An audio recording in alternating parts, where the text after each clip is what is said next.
लोकसभा चुनाव परिणाम में अब कुछ दिनों का समय बचा है, लेकिन उससे पहले देश के सबसे चर्चित राजस्थान के फलौदी सट्टा बाजार ने अपने आंकड़े जारी कर दिए हैं। देश में बीजेपी की सीटों से लेकर राजस्थान, उत्तर प्रदेश, हरियाणा, गुजरात, मध्य प्रदेश, छत्तीसगढ़, झारखंड और तेलंगाना समेत तमाम राज्यों के आंकड़े हैं। तो दक्षिण के किस राज्य में बीजेपी उलटफेर कर रही है? राजपूतों पर कमेंट करने वाले पुरुषोत्तम रूपाला की सीट का क्या हाल है? तो देश की हॉट सीटों पर कौन जीत रहा है?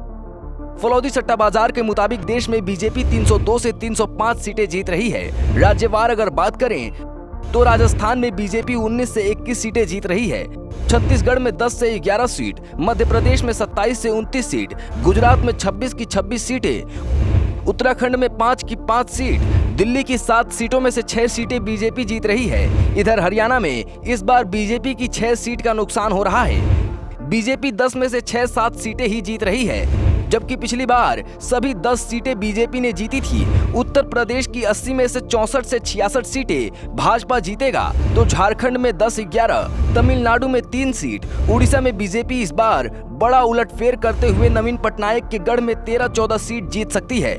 पंजाब में 2 सीट, तेलंगाना में 7 से 8 सीटें बीजेपी जीत सकती है।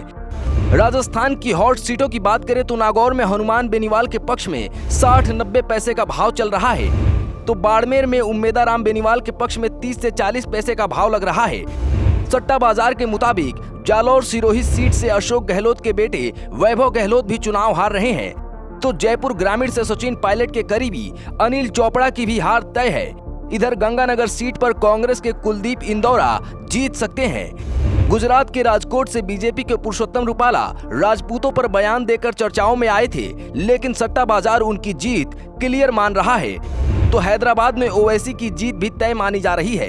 केरल की वायनाड सीट पर राहुल गांधी की जीत के भाव हैं। राहुल गांधी के 10 से 20 पैसे का भाव लगाया हुआ है। तो महाराष्ट्र की नागपुर लोकसभा सीट पर नितिन गडकरी की जीत के भाव 3 पैसे से 7 पैसे का भाव लगाया हुआ है। Bureau report, political panchayat.